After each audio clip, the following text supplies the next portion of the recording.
And welcome to Front Row the Podcast. We're very excited to have you here. But before we get going, please remember to like, subscribe, and leave us a 5-star review if you got value from this week's episode. We can't wait to share with you all the industry peers, all the industry experts, all around professional speaking. And we are super excited to welcome you to this week's episodes. Get your notepad ready, get your action steps lined up, and let's tune in to this week's episode.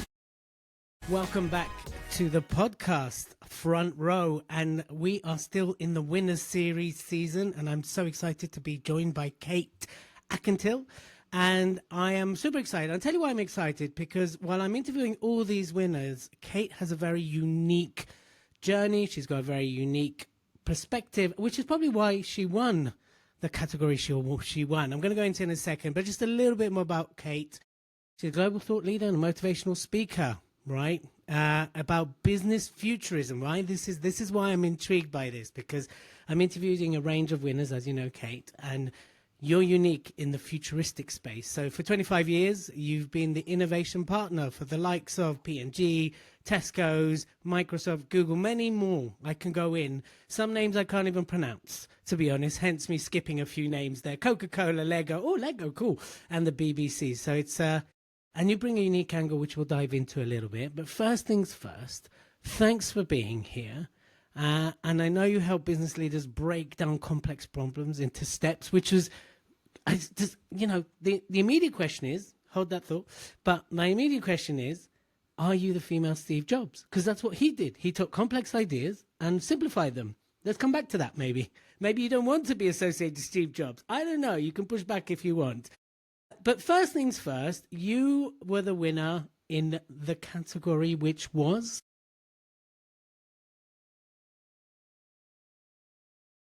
Amazing. So that in itself is brilliant, because I remember, you see, I don't actually watch any of the entries to stay neutral because I have to stay removed. But I do remember that was a particularly competitive, because we look at all the scores and then we have to make the decision who we chop. Right, who's not quite there and all that stuff. And I remember the closeness in the points from the judges in that space. So you clearly are clearly an authority and an expert in your space. So first things first, tell us your journey to the awards, because if I remember your testimonial correctly, you were like, I just thought I'd show up, meet some friends and have a nice dinner. So let's rewind a bit. Do you remember saying that? So if we rewind a little bit, take us to the moment where you were like, you know what, I'm going to enter the awards. Start there and take us through that journey. It's a pleasure. Thank you, by the way, for having me on, Elliot. It's really a pleasure to be here. Well, you did it, really. Thanks for getting me involved in the awards at all. I mean, I think I received an email that was an invitation to, submit a proposition about oneself. And I must admit, I've never entered anything before. I've just been, kind of paddling away doing the day job and never really considered myself in that way. Obviously, no one else had either. In 20 years. But then I thought, oh, why not? And then, you have to enter for more than one category. So I thought, okay, well, perhaps thought leadership, because that is what we do as business futurists. We try to give people a sense of what's coming, and we have quite a good track record of getting things right. And then I thought, well, I do also, I talk about retail predominantly. I mean, we're retail specialists, but retail has become rocket science in the last couple of decades. And of course, now the big thing that's innovative in retail, as with any other industry, is AI. So I'm not a truly an AI specialist by any means. I'm not a computer scientist. I'm not, I can't code. I'm not truly a sort of techie person. But, as analysts and researchers and commentators, we do sweep the whole world of innovation in our case, retail and consumer facing behavior change and the trends that are affecting the consumer with regard to then, how they spend their money, both in retail, leisure, hospitality, education, any way that people spend money in public. If it's innovative, we're interested. And of course, that's all about AI these days. So I had to come, whether I liked it or not. It may not have been, to be honest, a few years ago, something I would have expected myself to jump into. But actually, it is such an area of fascinating, super fast change, of course, which I'm sure we'll come to. So I thought, well, okay, I'll tick that box and put myself forward for that as well. You could have knocked me down with a feather when I Well, we'll come to knocking you down with a feather in a second, but let's go through. So you apply, you're applying for 2 categories. And also part of the reason we're doing the winner series is because we're coming up to our 5 years, right? So it'll be 5 years next year when we celebrate that. So I want to make celebratory kind of thing.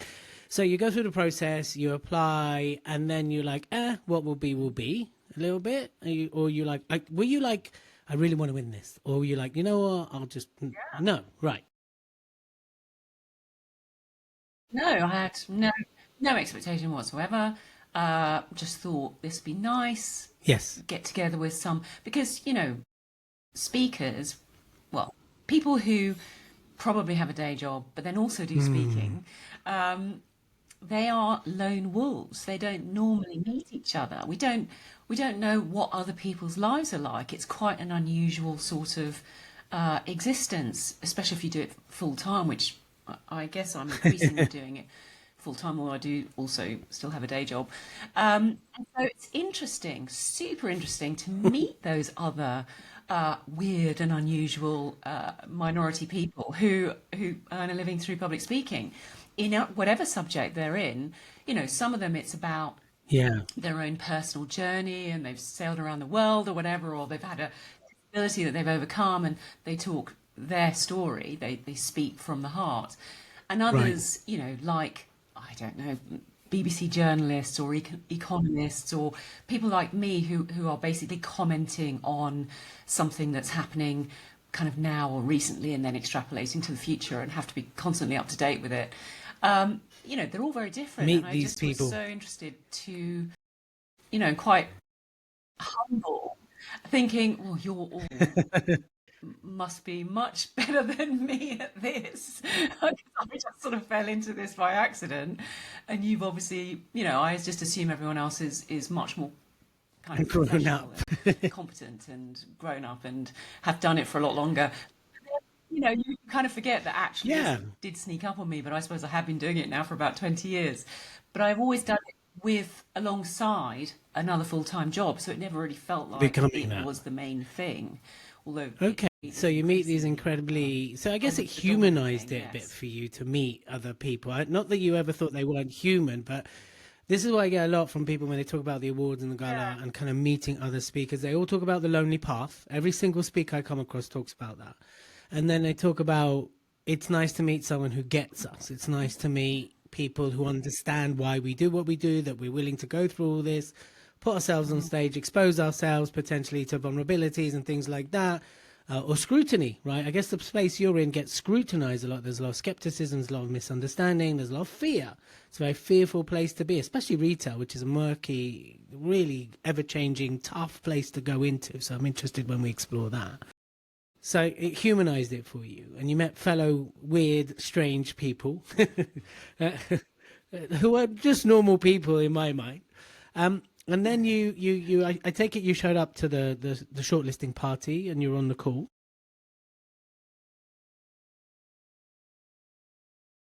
I was on the call, actually, yes. In the background. Loitered in the background. Obviously no expectation, and I think I was almost one of the last ones. It was one of the last categories announced, and I did.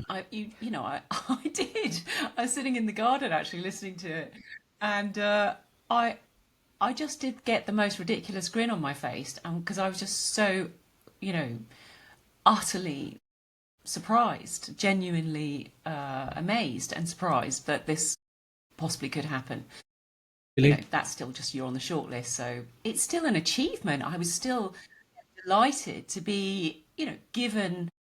I mean, as a speaker, of course, you do get feedback from pretty much every client, and we always get good feedback. We always have. I have done for 20 years. Of course. And so I do know that I know what I'm doing, and I do know that it, objectively and on the basis of people paying you, that they are happy with what they get. And actually, as a grown-up, that's the only thing that really you expect. You don't expect to be paid. It's nice when they happen at the same time, though, isn't it? You get paid and a pat on the head, Yay! I just think, do a good job, get paid, they're happy, you've done your job. But I realised for the first time it is on a human level also nice to have recognition from people who are not paying you, but who are also just assessing your skills or your capabilities in comparison to what else is out there on the market. That was and we do work hard to bring people who are in the industry, who are in that space, so we make sure that whoever's viewing has that understanding, that depth of that space. Which is why we always go for industry peers or people in that versus another, let's say, speaker trainer. Like, there's nothing wrong with that, but we want to bring someone who gets the space behind the scenes. So that's good. So you get shortlisted, you then buy your ticket. Did you come by yourself or did you bring a partner? I can't remember. You brought your husband? There you go. I brought my husband. So you're sitting there, you're watching all the names being read out, and tell us that moment. They say your name. Tell us what that was like. Yep. They say your name, and then they say very nice things about you, which you just. Also, you're too discombobulated. Yes, we're going to work on that to make sure you do hear it. And plus, we're going. I think you get it sent to you as well. But yes, so we did. Yes. My colleague did film it actually, so that was very useful because I could look at it later. Because it's very flattering and just super charming and lovely. And then you have to kind of get up and weave your way through to the front, trying not to elbow. Yeah, we're going to go for a bigger venue as well this year. So we're working on those bits.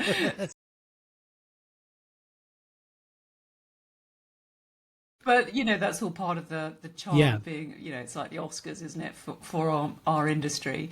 And then you get up there and. I was totally unaware of what I was doing or saying, or whether I was gurning or what, because I was just so very surprised and discombobulated because I had literally no expectation.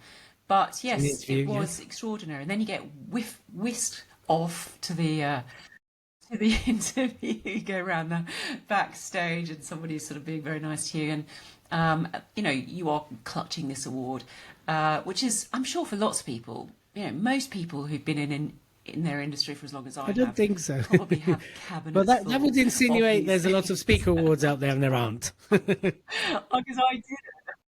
Yes, of course. Well, I just think, there's lots of professional awards, aren't there? And lots of professional associations where people are, lauded in various ways. And it's just not been anything that I've been involved in. I'm not really that much of a joiner, in truth. But then you get wafted away and you sit in front of a camera and they ask you a couple of questions about whether you thought you'd win. And then the usual things. And you sort of exclaim a bit.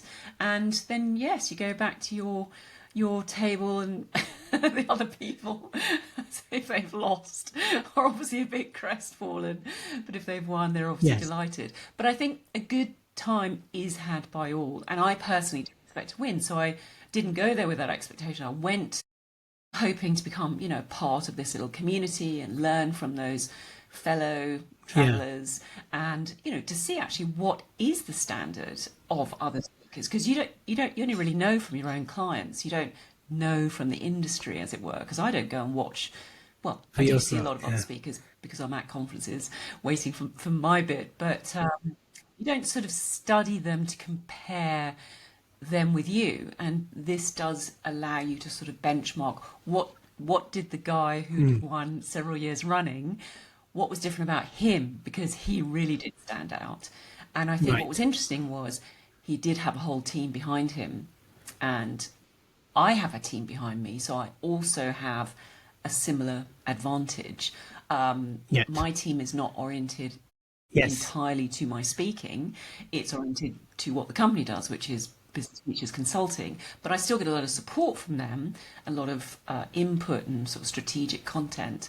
But what was interesting was, if you're really going to be at the very top of this game, Jim Steele, I forget the name of the chap that won the overall award, but he was Jim Steele. He was obviously absolutely, leagues above, I suspect, many people who are sort of in the middle of the industry. And I think what was so interesting and impressive was that he obviously had a well-oiled professional machine that sort of, drove and supported his professional speaking activities. Yeah. And so I thought, yes, that is interesting for the future. Get that whole 100% orientation towards your speaking. And to be honest, I have a full-time job. The speaking for me is a separate additional thing, which I do during my working days. And it is part of the company. It's not me separately.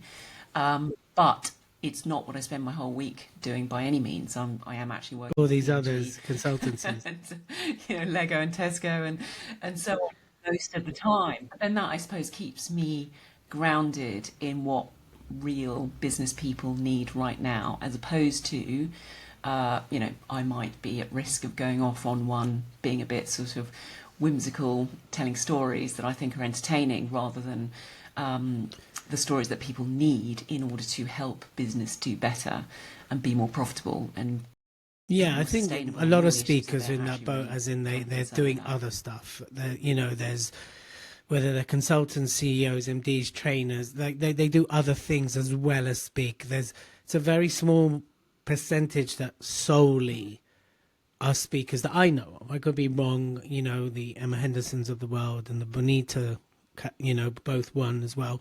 I know they're full-time, but even some other people that were there I know have other things going on, right? Because speaking's fickle. As good as great we are, the industry changes very quickly. I mean, you're in an industry that changes probably daily, and we'll dive into that space. And speaking's no different. There's certain themes that people always want to be booked for, but the speakers come and go, and it can dry up and it can accelerate, and having a secondary, occupation is often the case with speakers.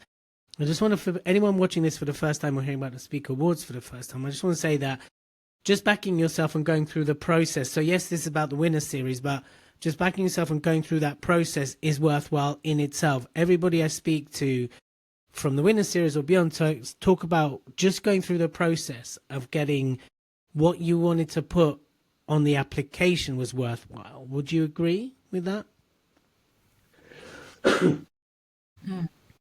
I would, definitely, because a lot of work should always go into your USP and the problems you're solving for the audiences you're speaking to. And it does really help to clarify that. Why are you doing this? What is unique about you? And why should clients book you? Why should audiences listen to you? And if you haven't got that absolutely in a nutshell, then you probably need to do a bit more work on it. Sort of the forms that you fill out may not be everyone's idea of fun, but actually they are essential to clarify for yourself your thinking as to why you.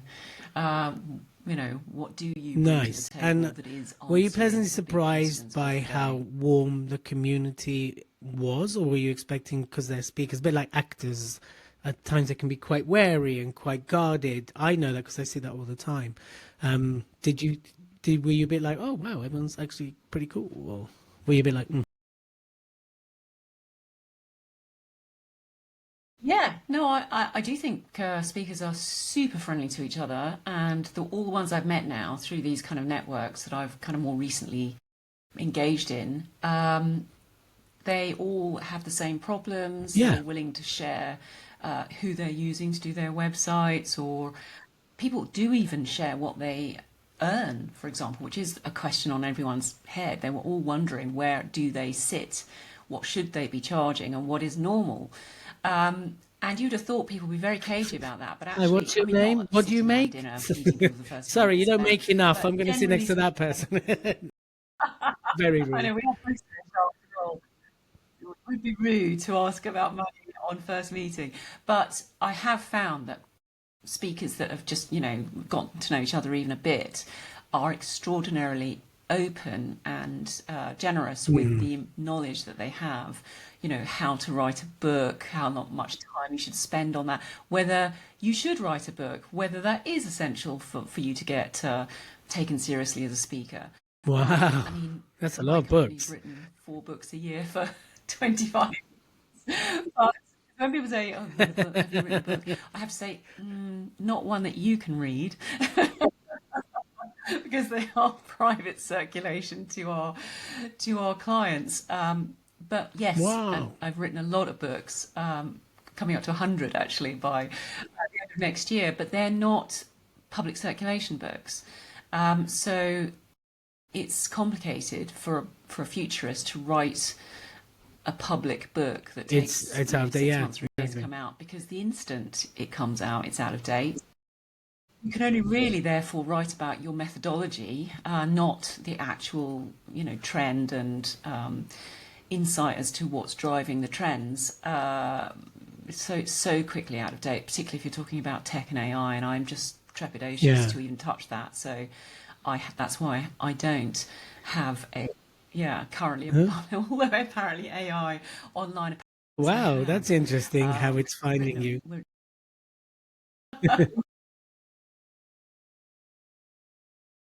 Maybe it's predicting the future of your best selling book to come out. There you go, how AI has decided for you, which could also be a title of a TED Talk, I feel. And we're going to come to the kitchen tables section shortly, which is the idea we're spreading. So this is brilliant. And when I jumped on your website, the first thing that popped up was the Speaker Awards winner, which of course makes me very happy to see as well.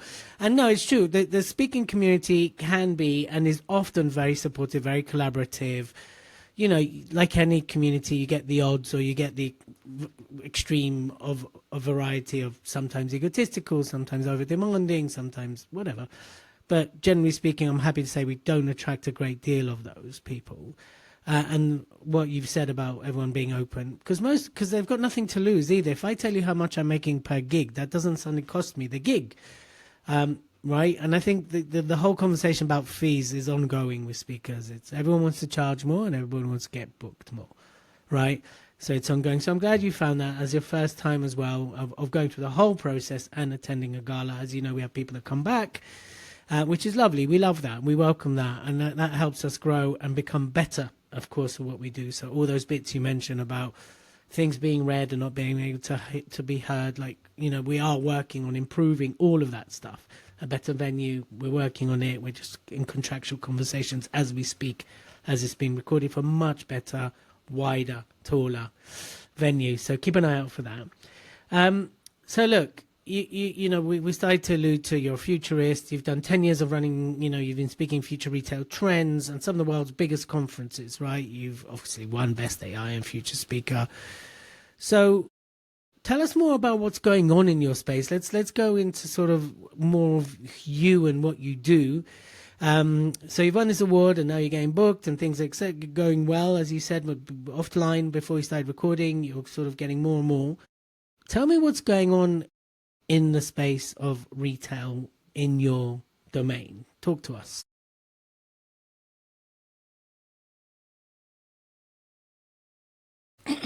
Well, I've been doing this. I looked back Right. and realised I had been doing professional speaking for 20 years, longer than I realised. And retail has changed so much in that time. 20 years ago, retail was about the physical design of the store, of course. What? For some people that will be like, what? Are we talking fax machines? Wow. I've been doing this when we had fax machines. And so it was all then about, design of the space, nice smells.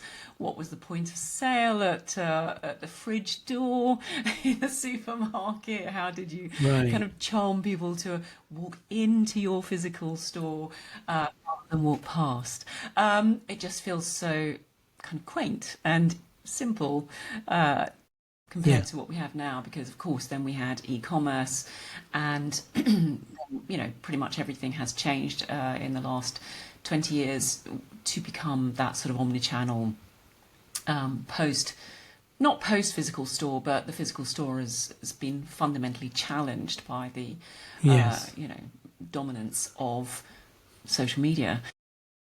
People are now shopping through social media and not just regular e-commerce, and so it has become an extraordinarily complex landscape that is very data driven. I mean, it literally is rocket science these days to be a large retailer. And then, you've got all the logistics and the back end and the last mile and the supply chain, which is not our specific focus. Our focus is the consumer facing front end. But of course, as the consumer changes and what they want and need changes, then you have to start to be drawn into the world of tech, wearables, what's happening. Don't die as a business. Don't die movement. The wellness, as in physically don't die. Yeah, physically don't die. How we can maximize our longevity and our health span, and how all of that ties into the anxiety that is predominant, particularly amongst the young populations, as a result of many things, but including the fact that they grew up with social media and smartphones, which really changed the nature of human childhood and changed brain development. Essentially, everyone's now addicted to dopamine. I mean, pretty much anyone that uses a smartphone is addicted to dopamine. We get 800 hits a day.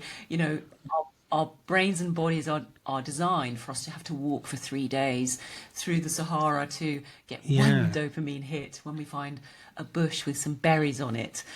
We're not designed to have thousands of dopamine hits of pleasure a day from social media and food and TV and everything that we have at our fingertips, and it is damaging us, I believe, in terms of every high that the brain experiences, it has to have a concomitant low, because it has to achieve homeostasis. So the lows are the anxiety, the irritability, inability to sleep, mood issues. And I think this is more acute with young people because they had these smartphones and these dopamine hits at a very formative age, and then didn't build, therefore, the sort of resilience that earlier generations did. And so I think that I think it's correct that we are most of us in the world now are addicted to some form of overconsumption, and that is associated with our dopamine addictions. I mean, you can reverse these things. Any addiction can be overcome, but basically you have to go cold turkey for 3 to 4 weeks. Not very many people want to do that. So, we are seeing, of course, the pushback, Australia, on the 10th, which is when is that? Is that later this week? On the 10th of December, Australia's ban on social media for under 16s comes in, and that's the first time that's ever happened in the world. And several other countries are following, and Europe is potentially following as well. So there is a big pushback against this kind of, the problems associated with dopamine addiction, particularly for youth. But because of this, we have to think about what's happening in consumption terms.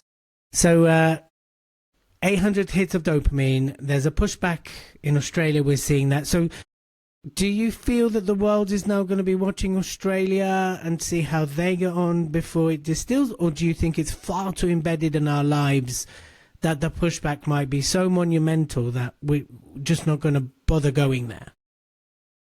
No, I think the momentum is already advanced for Europe, for example, to ban social media below probably 16.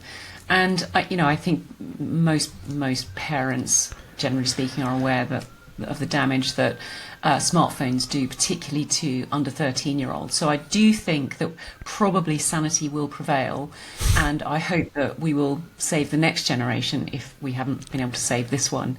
But I do think from a consumer perspective, we do see also a lot of pushback in products and services. So we see brick phones for teenagers, but smartphones, as in it is an iPhone, but it has its own Echo. There's one called Sage that's just recently come out.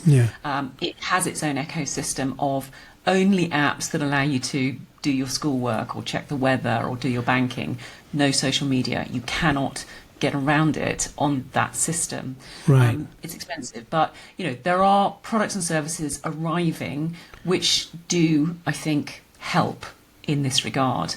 But then you can either push back or wait for legislation to catch up to help, or you can just go with it. And going with it is also something that many corporates have to do, which is to orientate their marketing towards social media, to adopt short form storytelling video, to basically get on the dopamine bandwagon, because you can't really reach many of the population that you're seeking to reach without doing that. And it is just kind of it makes economic sense for them to respond to consumer demand, which is for more fun, more short form, more sort of rich content, storytelling. In itself, there's nothing wrong with that. What's wrong with it is all of the kind of gubbins that goes with it in terms of the algorithm, also adding in undesirable aspects once it's learnt enough about your 13-year-old's wishes and desires. I mean, that's what's wrong with the system. But in terms of brands maybe not spending so much on high street stores, but spending more on social media storytelling, or influencers, or authentic voices from peer-to-peer marketing, that's in itself, I think, not fundamentally harmful and simply fits with the trends of the day. Okay. Well, I've got 2 young kids. We're not going to go too much down this because actually you're in retail. You're not. This isn't like your domain isn't necessarily what we're talking about. But here's something I've spotted. Just So my daughter's 9, and we've all agreed as a school they signed a pact not to give the phones. But some of the kids in my daughter's age have a phone. No, they can't access social media, but they do have an app that they can talk to each other on. It's not WhatsApp, but it's a version of WhatsApp, but it's designed for younger kids. So they're already being induced into this world of messaging, which I find concerning because I suppose it will, their lack of expression. They already have this pack that they can't, if someone's not on the app, then they can't exclude them. So they can only converse on the app. So everyone is included, which in a way on social norms is really good. But on the other side is not good because it means they're not sitting next to each other and talking, that they're all on the app so they can all converse. And I just find that really alarming that their conversation depends on everybody being on an app versus going, well, we can talk for now, and when blah, blah, blah arrives, they can join us. So in your point of view, back to what you do, retail, the space, what's the one thing, we kind of come to you, but what's the one thing that retail should be paying attention to and they're not? What should they be worried about? If you're like, here's the top 3 red cards that will get you sent off, what would they be in your mind's eye? Well, I'm afraid it's just back to basics business, and that is finding good people. Okay, so people are still very important. That is one of the biggest issues for retail. It's not in this country considered to be a top destination for your career, for one's career. There's also shrinking opportunities because there are fewer physical stores. There is the cost of running retail. Both, there are costs to e-commerce, as we saw with the Marks and Spencer's shutdown, with cyber attacks. Nothing is easy in retail. If you predominate in e-commerce, then you have the downsides of that, which are that you don't have a physical, experiential, immersive brand. You only have a digital brand. and you lack therefore the authenticity of what is real in the real world, and anything online these days can be fake. Also, you're open to those cybersecurity shutdowns, as we saw. If you're a physical retailer or you have both, then you have enormous cost inflation. Can you imagine? Do you remember we used to walk past stores and all the doors were open in midwinter, blasting the hot air out into... Yeah. Oh no, that's not happening now, is it? The cost of that now with the cost of power. The cost of wages. Theft is unbelievable in supermarkets in many parts of the world. Can be up to 30% of profit is stolen by both customers and staff. That's a worst case scenario. Would normally be 2%, would have been normal a few years ago. So these, I'm afraid, these are kind of mundane, and they're not the big philosophical questions, but these are the problems for retail. And then, of course, how do retailers prepare for agentic AI? Already we are seeing an awful lot of searches are going through ChatGPT, for example. And if you're a retailer and you have a website, you probably a few years ago expected human beings to be engaging with your website and searching your products. Whereas now it's AI agents are engaging with your website. And so you need to start thinking about who are your customers. Your customers are not necessarily real people. They are ChatGPT or Perplexity or Claude or some other AI agent that is acting on behalf of a customer and knows their preferences, and therefore you need to change the way you communicate with the world. And it's not about emotional storytelling to soft human status driven kind of emotion driven human beings. It's to an AI agent that is only concerned about structured data, easy cost comparison, what are your service options, what's your backup, what's your returns policy, what's the materials sold, and how is it recyclable. These are the kinds of kind of hard questions that I think retailers are having to look at the moment. Well, sounds, and plus the margins aren't great. I guess it depends on the industry, like the sector, but margins generally aren't great in retail as it is. Right?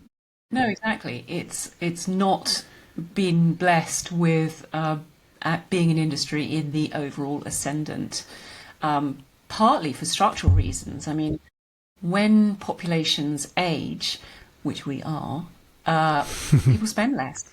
Yes. People spend most money when they're in their childbearing years and when they're building their nests. And if the newer generations cannot afford to acquire said nest because of the structural changes in the economy and the cost of living and housing in comparison to wages which have not kept up, then they simply have not as much need for as much consumption. And so consumption will never be as high again as it was when people were having more children. Yes, I see that, and I can see that generally when I look at what things cost. And touch wood, I'm quite blessed. I'm not sure. Don't quite have a Maserati yet. However, I look and I'm going, wow. My wife's blessed. We're blessed, and I look at the cost of things, and I think for a family who's below, I don't mean in derogatory sense, but below earning stable income, it's really hard because it's hard for us, and we're okay. I'm not saying we're great. It just concerns me that there's going to be, I think, there's going to be a massive, even bigger disparity in wealth and people's ability. And that's probably why you're seeing theft shoot up and things like that. Because even to get, right, it used to be, this is a sweeping statement and generalization, but for the sake of what we're talking about, it used to be that if you didn't have a lot of money, you ate junk food, right? You did. You just kind of went, well, a fiver will get me a meal versus one thing somewhere else. But even that now has massively gone up. Even food that's not particularly healthy for us is expensive. And I just think that's really alarming because that's going to shift people more and more towards theft, towards the other side, towards off-grid stuff. And I think we're going to have a real problem with keeping up. I think, I don't know the stats on crime, and I know that's not your space. I'm not going to go into that, but I just wonder, there's got to be a relation, right? If people are desperate, if people can't afford, people do things to survive, which aren't always great. And I think that's going to increase. Interesting. What's one thing we can, let's end this kind of section on a positive, right? So what's a good thing that's going to come over the next few years? Because I know you're a futurist, and I'm sure when you speak about these things, you do have a positive angle, and there's some good to look forward to. Tell us what it is, Kate. Well, there are amazing opportunities that are arising as a result of AI and technology, and not least, obviously, medical advancements. Yes. And our ability now to monitor our own health and improve our own health, and engage with the "don't die" movement. Which I know is a Brian I love the tone thing. You deliver that in. Don't die. He has an app and a website called Don't Die, which I do think that, even though I think he is a very Marmite character and extremely controversial, and don't get me wrong, I'm not a follower, but I do think it's very clever from a marketing perspective, because who would say, no, I'm not going to sign up to the Don't Die movement? What he's got going, I think, is representative of the kind of trend, which is some of the most interesting aspects of how consumers are adopting AI for self-monitoring, self-improvement, gamification in comparison with others. It's very easy to now kind of engage with an app that makes you competitive, to do more exercise than your friends, and see yourself move up the leaderboard, to competitively reduce your blood pressure, with your VO2 max.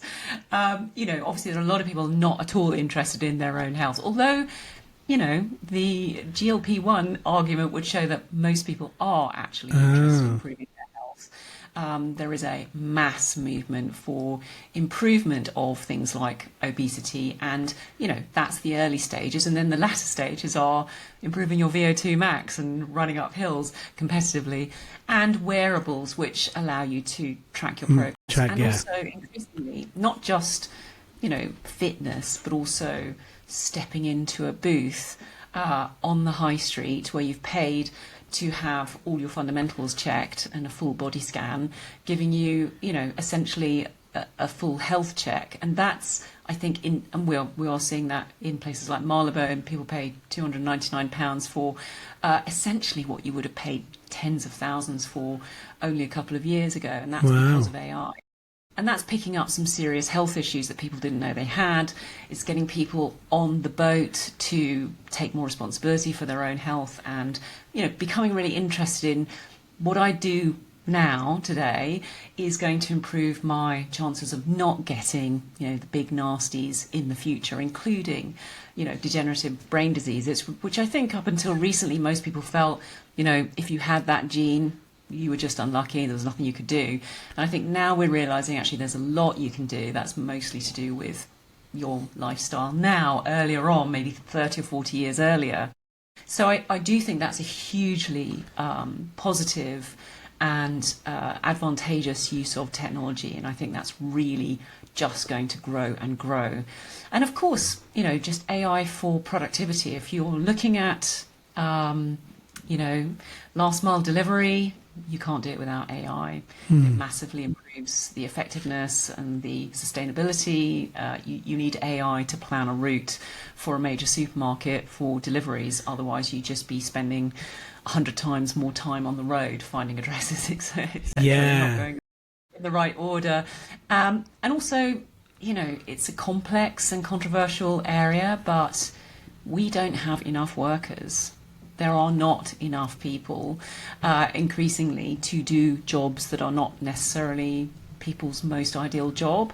We are going to need robots. We're going to need automation. Automation is essential for our economies as our people age. And that's, I think, a big area of advantage in many respects. Of course, disadvantage if you are one of the people whose jobs are being automated, but that's a whole other argument. Right, it's a whole different angle. We won't go on that today, right? Not today. Maybe another day when I do an AI series. Who knows? AI and future series. So that's the app. What's the app called that you were talking about? The Don't Die app? It's called Don't Die. Is that the app's name? I might look into that. And I don't know if I'm going to join it. I don't like leaderboards. I don't get involved in it. I never have done. But I might check it out just for the sake. So that's the app that you're kind of into right now. Now... Well, that's a US-based app. But what's interesting about it is that it also encourages people to meet in the real world, because it recognises that human connection is also important. So you get hundreds or possibly thousands of people meeting up at the weekends and going for hikes together because they're all members of the Don't Die app, which is kind of a social movement. And that's why I think it's interesting, because it's not just a digital interface. It's recognised that for real health and happiness, people need to get together in the real world. Yeah, I mean, I think from all of this, the more I look in things and people are marrying bots and etc., it's going a bit nuts. There's no substitute to human connection. There just never will be. I think it's one of our fundamental human needs, right? Doesn't matter what, where, you know, I know we've kind of taught ourselves to disconnect, but at some point we crave connection. I think that goes across the board, so... I'm glad he encourages that besides leaderboards and things like that. But it'd be interesting to explore and get some, just to look into it in one way or another. And on that note of sort of, you know, well-being and not dying, you started studying Stoicism, right? Am I saying that correctly? Stoicism. Stoicism, right?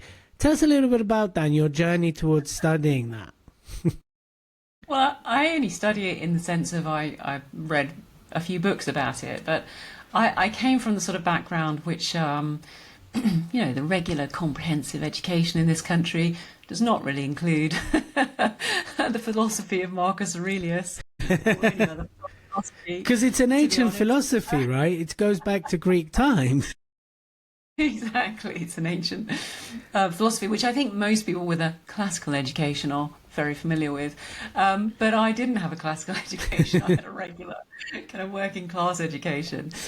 And so it was a bit of a shock to me to, as a sort of 50-something adult, find that there's some really useful ways of thinking about, you know, modern stresses and complexities of, you know, managing work and home and caring responsibilities and so on that one tends to have at this sort of age.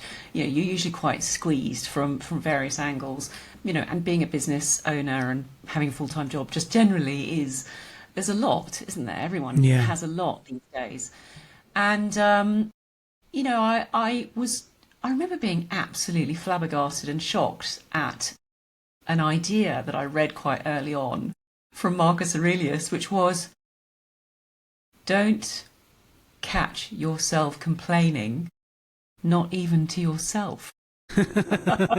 Okay. That was the time that I was particularly constantly internal monologue of complaint. Okay. You know, everything was annoying me.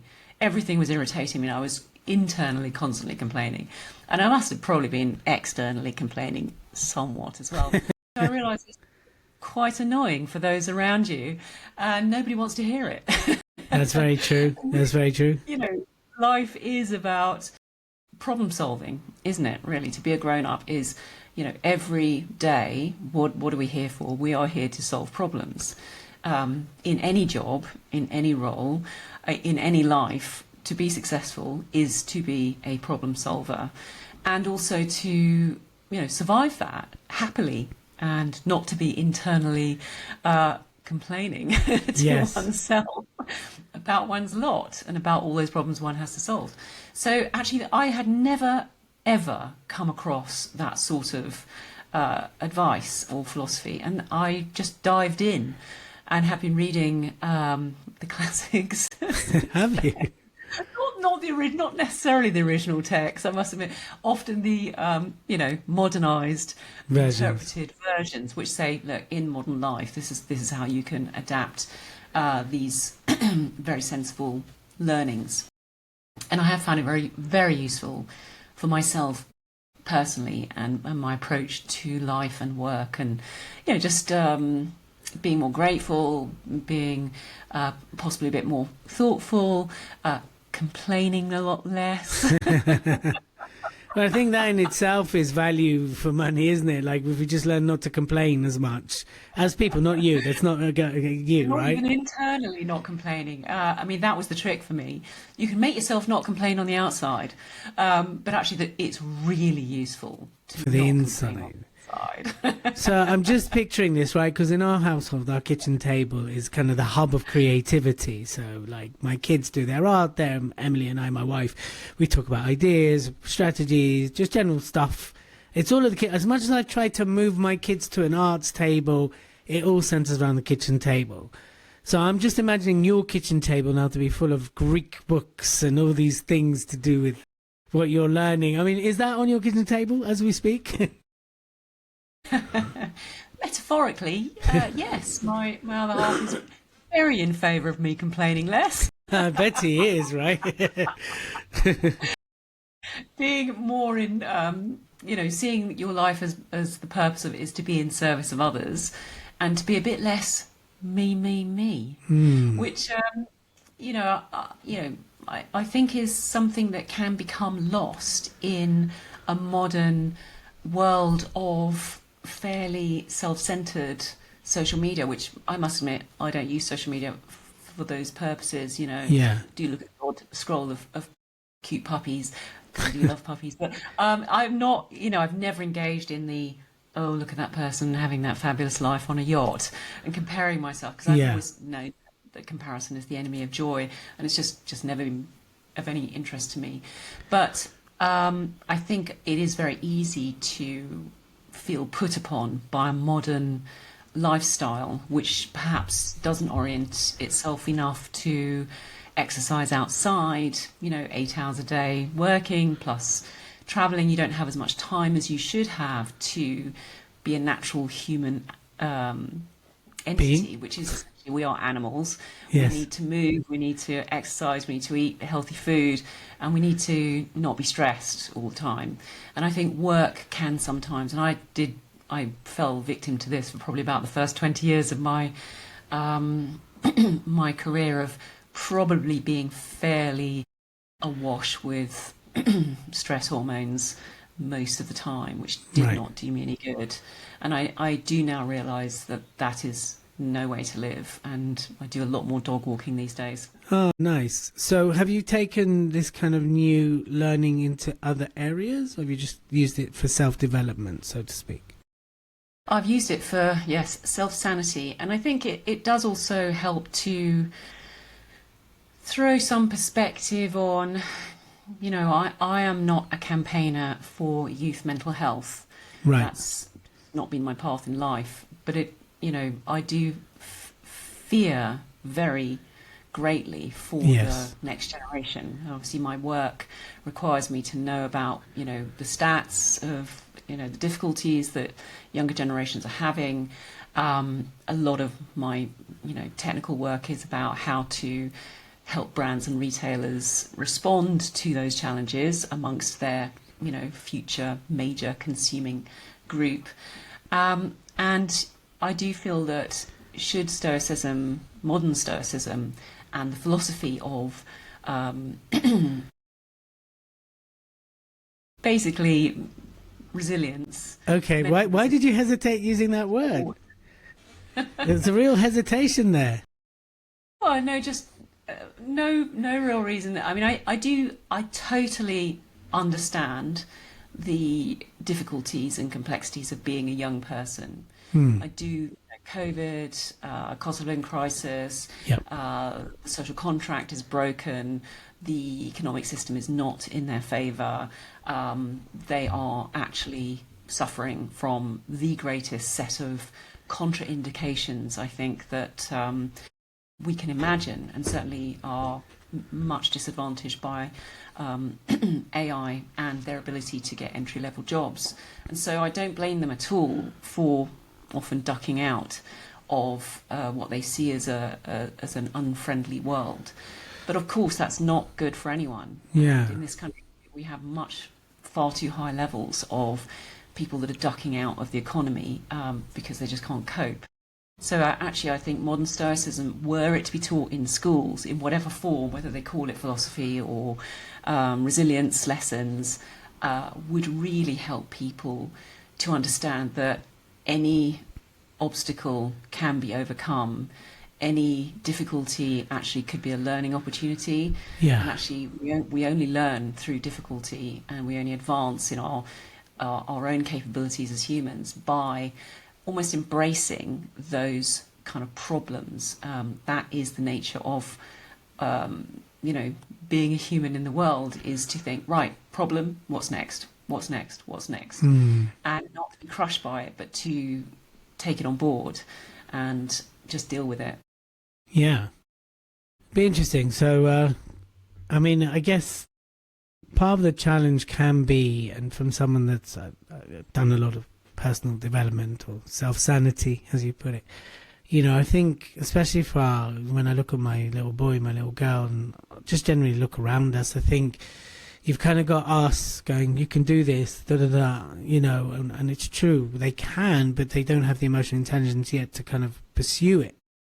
And I think what happens is they kind of led in this notion like you can do anything you want if you put your mind to it, and then reality, whatever that might be within their environment, hits, right? And that's when you need these coping mechanisms. But obviously, until you get to a certain sort of maturity, and that can happen very young, I don't mean in age, you don't know to dip into that toolbox. And I think it's the awareness that the toolbox exists is where I feel like I need to be better as a parent. It's not to just give him the words, but go, look, when you're feeling this way, this is how you deal.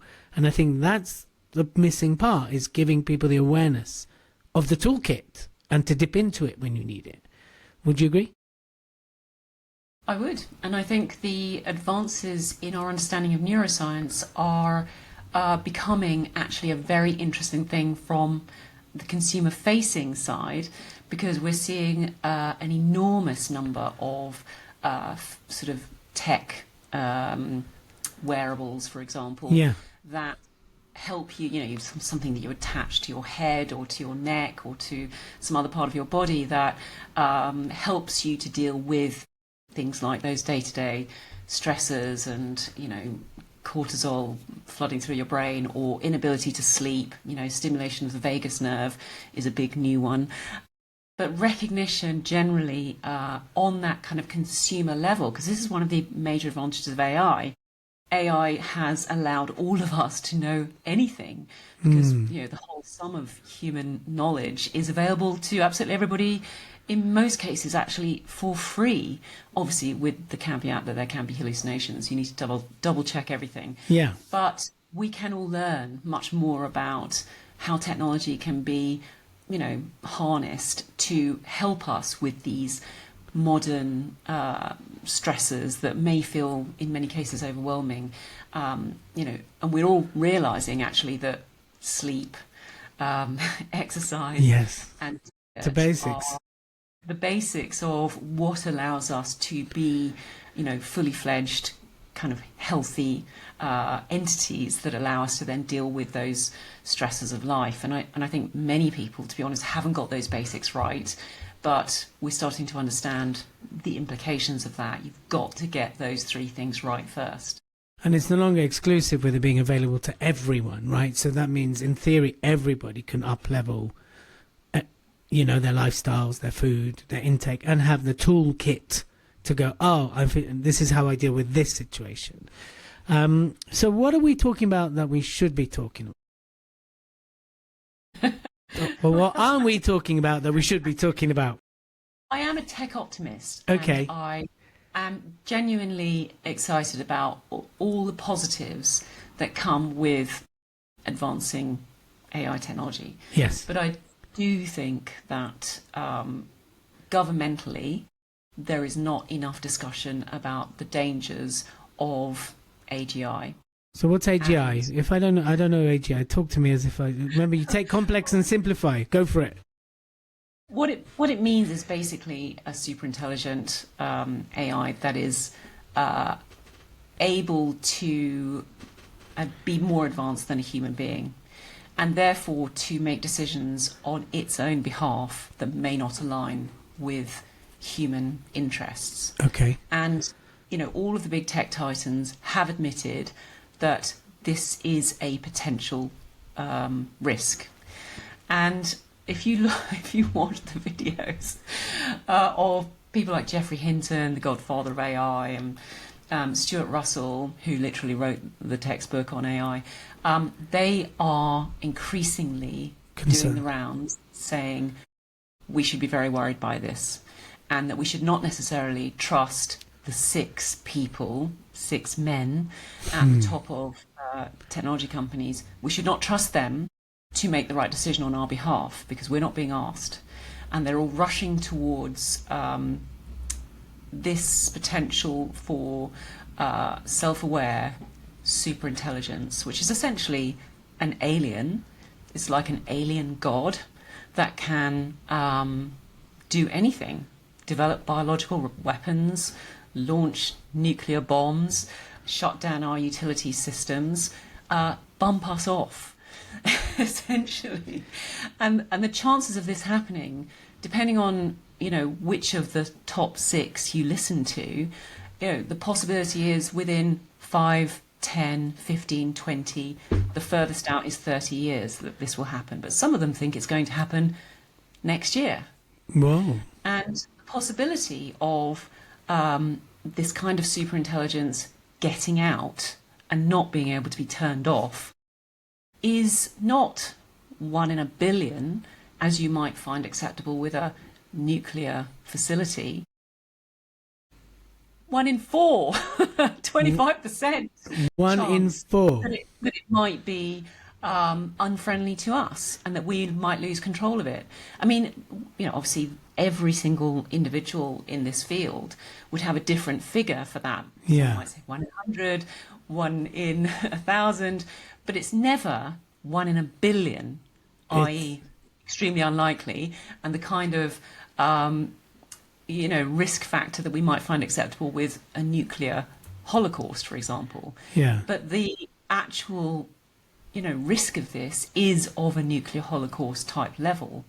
But no one's talking about this. I mean, have you heard politicians talking about this? The only time I can think of this coming to mind is I watched this Netflix documentary about the morality about AI weaponry. Is it moral or not to allow an AI to fire on a human? So I kind of watched this whole documentary, and I remember the most experienced fighter pilot was pitted against an AI machine to see if it could, and he just said, I cannot think as fast and come up and deal with these situations to the extent that AI machine can. So they're both simulating flying a fighter jet. And of course, the AI machine was just dwarfing him. Bam, bam. And when I hear you speak, I kind of get that feeling that it's just because it can work out and deal with so many more scenarios in the millisecond that we can't even process. And that's what he was talking about. So when I hear you speaking, I kind of thought of that aspect. Now you talk about nuclear holocaust, but no one's besides you or the odd here and there is actually talking about it. So what can what can we do about it, I guess, is the question I want to ask you next. Like the you of me, that are not the big six, we're normal plug-in people, we open our laptops, we go on ChatGPT, and like what can we actually do? Godfathers of AI, who tend to be British actually, yes, who in several cases that I've observed recently are regretful of their role in leading us on this path. They advise, and they obviously know much more than I do, they advise us as citizens who don't have the kind of power that the tech titans have. They advise us to contact our MPs and start talking about this in the public domain so that our democratic representatives are aware that there is a groundswell of serious concern amongst their people, and that they do need to start contingency planning in a way that they're maybe doing at the moment, but if they are, I'm not aware of it, and becoming much stronger in terms of legislating against developments in this area which are racing ahead of actual safety. And my understanding is that AI is not something that can be fully understood, and therefore we need to halt or slow development until the safety issues can be fully understood and absolutely guaranteed. Which was the problem happened with social media. People didn't quite understand it. It exploded and then tried to retract. And by that point, it's just a bit too late. But in this case, it could be too late and we're 25% bumped off. Like, we're just not there. Which is quite a scary thought. Okay, so you've been absolutely brilliant. I think what you've shared, your insight. I mean, you and me can sit and do a whole 3-hour podcast about all these topics. Would be fascinating. People find out how to connect with you in the notes and things like that. So we're going to put all of that. So hopefully lots of people will connect with you on both maybe your new philosophies on don't dying or, you know, about what you actually speak about, which is what we've talked about mostly. When you do finish, what's kind of your favorite story to finish the talk with before we wrap this up? Well, I do quite often get asked by clients, how should they become more of a futurist? And I do like to, I mean, I'm perfectly happy to share. Yeah, go for it. Go. With audiences. You know, it's not like a secret thing that we do. You know, I do think it's essential for every business leader nowadays, now that the pace of change is unlike anything that's ever existed in all of human existence. Every single one has to become a futurist. They all have to understand how to spot what's coming next and how to read the zeitgeist. And so I sort of show them. I say, look, this is how we do it. We have to have lots of inputs. You have to absorb not just your usual echo chamber of inputs. And, you know, everyone has usually some sort of natural inclination politically or sociologically. You've got to look outside of that. You've got to look at the opposite, the people you really disagree with, to see how everyone's thinking. You've got to look internationally. You've got to observe conferences at the outer edge, you know, whether that's CES, you know, in January in Las Vegas to go and see all the tech and the gizmos, or whether it's New Scientist that's just started doing a conference, or, you know, it's about looking outside of your own actual industry, because you've got to spot what's happening with the consumer. And often, actually, this is where the retail thing is quite good, because often we work with non-retailers, you know, maybe they're professional services or fintech or banking or accountants or lawyers, because retail is the fastest moving industry, because it has to respond so quickly to changes in fashion and consumer demand and trend. I mean, that's the nature of consumption and capitalism, let's face it. You've got to also always generate some new desire, because nobody needs more stuff. We've reached peak stuff. Yeah, for sure. West. So it's about teaching those leaders that they should have permission, they should give themselves permission and time and money to either do this themselves or at least gather a team around them that does it for them, to, you know, observe these outer edge signals from many different sources, and many of them are free. You know, it's brilliant newsletters, of course, that are free on technology and AI and all the other stuff. And then also go to conferences and see what people are saying at the outer edge, outside of your industry. And then be where your consumer is. If your consumer's on TikTok, but you're a middle-aged man, I'm afraid you've got to be on TikTok. You've got to know Damn it. who are the influencers. I've been avoiding TikTok. Those teenage girls. I mean, you've just got to. Yeah. Or your team has got to. So we teach people how to be a futurist, and not to see that as a kind of crystal ball silliness, but to be a serious kind of business essential, that you must be spotting the future and not get left behind. And obviously at the moment, that's a lot about AI and being a tech optimist and bringing your people with you and showing them the upsides and the possibilities, and also that, you know, you just can't not do it. None of us can hold back this wave, whether we like it or not. So it's about instilling that kind of optimistic sense of what's possible and all the, upsides of productivity gains and all that kind of thing for, this very complex and fast-moving world that we live in. So it sounds like the formula is get curious, be curious, ask tough questions, and stay positive. And learn a lot from a lot of different sources constantly. And learn. So there we are. That'll be a little formula. Don't know why I'm thinking formulas, but there we go. Maybe it's talking data has made me thinking formulas. Kate, thank you so much. You've been amazing. And thank you for sharing your experience on the Speaker Awards and your general knowledge and expertise. It's certainly been an insightful and enlightening conversation. I'm so happy you took time out from your busy schedule to talk to us. What's your kind of last parting message, both about the awards and about what you do? Well, give us your kind of last moment of wisdom before we wrap this up. Well, as a modern Stoic, I practice daily gratitude, and I try to see that, I don't have to try to, it's just bleeding obvious. I'm extraordinarily lucky. I've kind of crafted a ridiculously interesting job out of nothing. I didn't really know these jobs existed.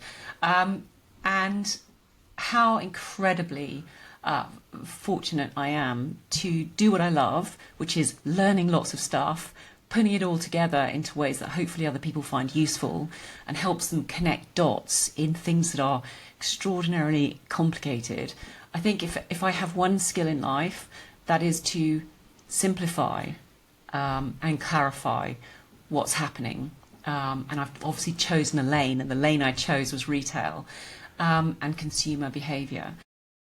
So I would just say how lucky I am to do what I like, do what I love, and to be recognised. I mean, amazing, just unbelievable that other people outside my own head think this was in any way valuable at all. I'm just extraordinarily delighted and grateful for your support, Elliot, and the awards and all the judges and everyone that was involved. Just fabulous. Thank you so much. Thank you. And I know we didn't really get to talk at all on the nights. It's so nice to sit down with you and have a conversation and get to know you. And that's part of the reason I wanted to do the Winners Series, is because a lot of them I didn't actually manage to talk to at all. I mean, on the night, so much is happening. There's over 160 people in the room. That particular night, a light fell on my head, so I bowed out halfway through, because I was like, had an open cart on my head, so I didn't get. Oh, no. And then once I came back, that's all right, just one of those things. Lucky it fell on me and not someone like you or something like, it just fell on the CEO of the whole thing. No one important is the good news. But then once I was back in, it was a bit hard because my head was throbbing and everybody had already the evening had ended, right? So, which is why I so appreciate you taking time out also to, educate our watchers and our listeners, but also to share a little piece of yourself and your journey. So thank you. Onwards and upwards for you. Can't wait to see what's next in store with you. Thank you for being on our Front Row podcast. And I look forward to connecting with you again very soon. And have a lovely rest of the day. See you later, people. Thanks, Ella. Thank you for tuning in to this week's Front Row podcast. Remember to like, subscribe and comment. It's through your feedback that we grow.